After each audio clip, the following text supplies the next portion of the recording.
বিসমিল্লাহির রহমানির রহিম। আসসালামু আলাইকুম ওয়া রাহমাতুল্লাহি ওয়া বারাকাতুহু। সুপ্রিয় দর্শক যে যেখান থেকে দেখছেন সকলকে স্বাগত জানাচ্ছি আজকের ভিডিওতে। আশা করছি সকলে ভালো আছেন। আলহামদুলিল্লাহ আল্লাহ পাকের অশেষ রহমতে আমরাও ভালো আছি। দর্শক, আপনি যদি আমাদের চ্যানেলে নতুন হয়ে থাকেন তাহলে অবশ্যই চ্যানেলটিকে সাবস্ক্রাইব করবেন এবং পাশে থাকা বেল আইকনটি প্রেস করে দিবেন, যাতে নতুন ভিডিও আপলোডের সাথে সাথে সেই ভিডিও নোটিফিকেশন আপনার কাছে পৌঁছে যায়। আর যদি অলরেডি সাবস্ক্রাইব করে থাকেন, থ্যাংক ইউ সো মাচ। তো দর্শক, আজকে আরেকজনকে আপনাদের সামনে নিয়ে আসছি। নাম হচ্ছে জাকারিয়া ইসলাম রাজা। ওর বাড়ি হচ্ছে মৌলভীবাজার, না? জি, মৌলভীবাজার। আচ্ছা, কালকে একজন এসে ফাইল দিয়ে গেছিল আমাদের কাছে, ওর বাড়ি মৌলভীবাজার। তোমার চিনে? আমি তাকে রেফার করছিলাম। হ্যাঁ, তোমার কথা বলছি, তোমার চিনে। তো যাই হোক, জাকারিয়া রাজা আমাদের মাধ্যমে। তুমি কবে ফাইল জমা দিছিলা? আমি 16 নভেম্বর 2023 ফাইল জমা দিছিলাম। তাহলে তো 1 বছর হয় নাই? না, 10 মাসের ভিতরে। মাশাআল্লাহ মাশাআল্লাহ। জাহাঙ্গীর ভাই লাগলো, অন্যান্য সবারই প্রায় 1.5 বছর 2 বছর লেগে গেছে, কিন্তু তোর ভাগ্য ভালো, তুমি কি প্রথম? এক্সান্সি। মাশাআল্লাহ। তোমার বয়স কত? বয়স 19। খাইছে আমারে। বিয়ে করছো? না, বিয়ে করে নাই। যাক, আলহামদুলিল্লাহ। তো কত মাসের মাথায় পারমিট পেয়েছো? 6 মাস। 6 মাসের মাথায় পারমিট পেয়েছো। মানুষ তো 2-3 মাস 4 মাস গেলে অস্থির হয়ে যায়। হ্যাঁ, ফেসবুকে যে লেখালেখি শুরু করে দেয়, রেজাল্ট করে। আমি একবারও ভাইকে কিছু বলি না, তোমার সাথে তো আমার কথাই হয় না। যাক, আলহামদুলিল্লাহ। দর্শকদের বলি যে ও জমা দেওয়ার সময় মনে হয় আমি ছিলাম না। আমি ছিলাম? হ্যাঁ, আপনি ছিলেন। আমার সঠিক মনেও নাই। তো যাই হোক, এক্সাক্ট ওর চেহারা আমার মনে ছিল না কি আসলে জাকারিয়া রাজা। পরে দেখলাম যে পারমিট আসার পরে যখন গেল, তখন ওর সাথে আমার প্রথম কথা, বাচ্চা ছেলে। দেখ, আলহামদুলিল্লাহ ওর মোটামুটি 11 মাসও না, আরো কম, 10 মাস বা 9 মাস এরকম, এর মধ্যে ওর সকল প্রসেস কমপ্লিট হয়ে গেছে ইনশাল্লাহ। তো নেপালে কতদিন ছিল?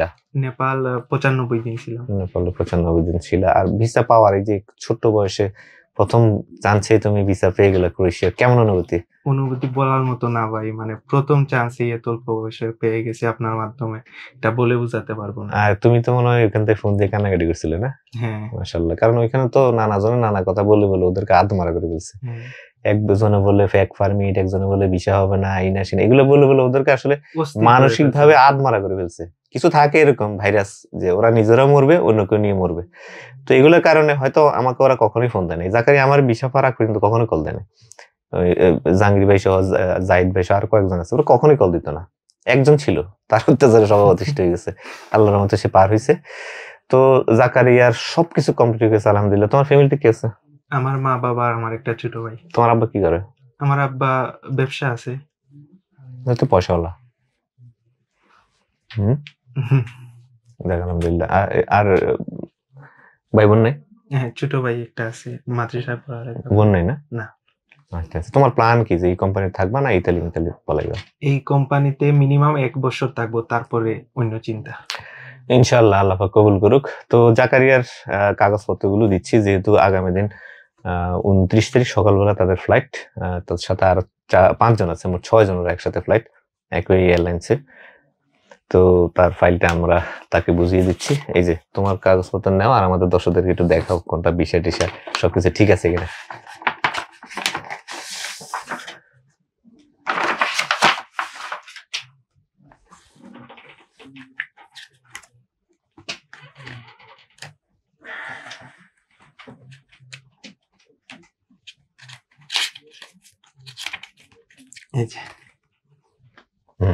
ক্রোয়েশিয়ার ভিসা, বাকি টিকেট, এগুলো যে এখানে এয়ার টিকেট আছে, তারপরে যে ম্যান পাওয়ার কাগজ আছে, তারপরে যে কন্ট্যাক্ট লেটার, ওয়ার্ক পারমিট, এগুলো যেগুলো।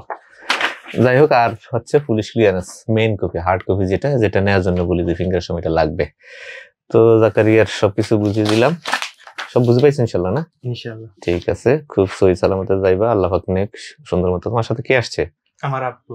আর কেউ নেই? না, না। ঠিক আছে। আজকে থাকবো কোথায়? আজকে ওই এয়ারপোর্টে আশেপাশে কোন একটা হোটেলে, যেহেতু সকাল সকাল ফ্লাইট 9টার দিকে। না, 9:55 বলা চল 10টা। তো যাই হোক, আল্লাহ পাক সহি সালামতে নেক, এই দোয়া করি, সবাই দোয়া করবেন। এখন পর্যন্ত সবকিছু ওকে আছে আলহামদুলিল্লাহ। বাকি একটা স্টেপ, ফ্লাইটে উঠবে, যাবে, ওইখান থেকে রিসিভ করে কোম্পানিতে নিবে। তারপরে যে উদ্দেশ্য নিয়ে যাচ্ছে, আল্লাহ পাক তাদের সেই উদ্দেশ্য সফল করুক এবং তাদের উজ্জ্বল ভবিষ্যৎ যাতে হয় সেই দোয়া করছি। আপনারা সবাই দোয়া করবেন, সবাই সবার জন্য দোয়া করবেন।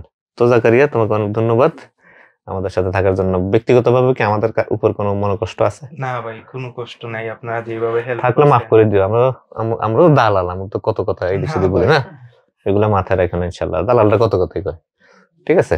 আর দালালরা তো মানুষের কাতারই পড়ে না, তাই না? না ভাই, এটা ঠিক না। তো আপনি যেভাবে করছেন এটা অন্য কেউ মানে নিজের মানুষই করবে না, আপনি যেভাবে হেল্প করছেন। ঠিক আছে ইনশাল্লাহ, তোমার জন্য অনেক অনেক শুভকামনা, দোয়া, ভালোবাসা। আল্লাহ পাক তোমাদেরকে কবুল করুক। আল্লাহ পাক যে উদ্দেশ্য নিয়ে যাচ্ছ সেটা সাকসেসফুল হোক, এই আশা প্রত্যাশা ব্যক্ত করছি। দর্শক, আমাদের সাথে এতক্ষণ থাকার জন্য অনেক অনেক শুভেচ্ছা জানাচ্ছি, কৃতজ্ঞতা জানাচ্ছি। দেখা হবে পরবর্তী ভিডিওতে। সে পর্যন্ত আল্লাহ হাফেজ। আসসালামু আলাইকুম ওয়া রাহমাতুল্লাহি ওয়া বারাকাতুহু।